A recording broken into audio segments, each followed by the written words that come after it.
میں تو جب بھی سورہ یوسف پڑھتا ہوں نا جی تو دل کی دھڑکن تیز ہو جاتی ہے، رقت طاری ہو جاتی ہے. یہ ایک ایسی صورت ہے جتنی بار آپ اسے سنیں تو آپ ایک وقر جہاں میں داخل ہو جاتے ہیں. الف لام را، یہ کتاب روشن کی آیتیں ہیں. ہم نے اس قرآن کو عربی میں نازل کیا ہے تاکہ تم لوگ سمجھ سکو. اے پیغمبر، ہم اس قرآن کے ذریعے سے جو ہم نے تمہاری طرف بھیجا ہے تمہیں ایک نہایت اچھا قصہ سناتے ہیں، اور تم اس سے پہلے بے خبر تھے. جب یوسف نے اپنے والد سے کہا کہ ابا، میں نے خواب میں 11 ستاروں اور سورج اور چاند کو دیکھا ہے، دیکھتا کیا ہوں کہ وہ مجھے سجدہ کر رہے ہیں. انہوں نے کہا کہ بیٹا، اپنے خواب کا ذکر اپنے بھائیوں سے نہ کرنا، نہیں تو وہ تمہارے حق میں کوئی چال چلیں گے. کچھ شک نہیں کہ شیطان انسان کا کھلا دشمن ہے، اور اسی طرح اللہ تمہیں برگزیدہ و ممتاز کرے گا اور خواب کی باتوں کی تعبیر کا علم سکھائے گا.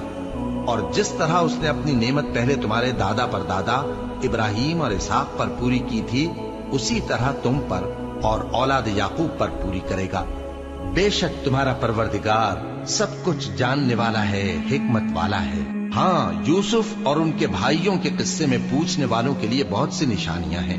جب انہوں نے آپس میں تذکرہ کیا کہ یوسف اور اس کا بھائی ابا کو ہم سے زیادہ پیارے ہیں، حالانکہ ہم جماعت کی جماعت ہیں، کچھ شک نہیں کہ ابا کھلی غلطی پر ہیں.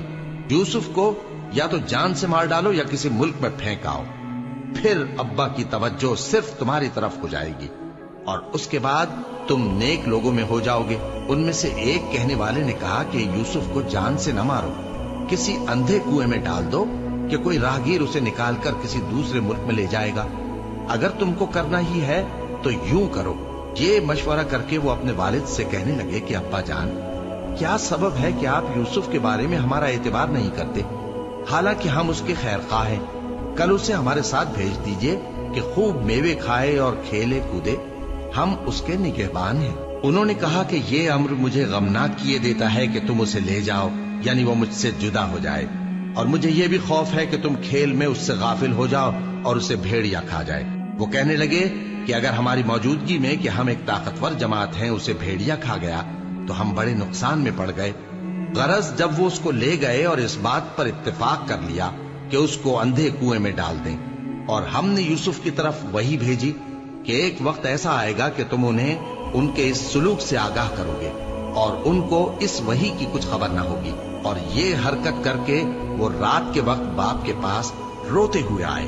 کہنے لگے کہ ابا جان، ہم تو دوڑنے اور ایک دوسرے سے آگے نکلنے میں مصروف ہو گئے اور یوسف کو اپنے اسباب کے پاس چھوڑ گئے تو اسے بھیڑیا کھا گیا، اور آپ ہماری بات کو گو ہم سچ ہی کہتے ہیں باور نہیں کریں گے.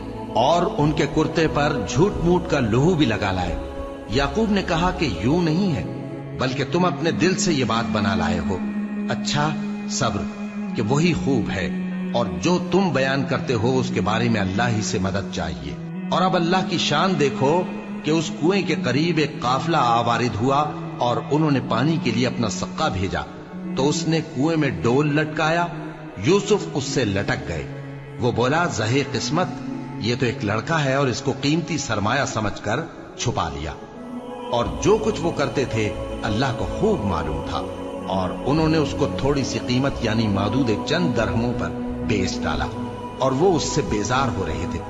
اور مصر میں جس شخص نے اس کو خریدا اس نے اپنی بیوی سے جس کا نام زلیخا تھا کہا کہ اس کو عزت و اکرام سے رکھو، عجب نہیں کہ یہ ہمیں فائدہ دے یا ہم اسے بیٹا بنا لے.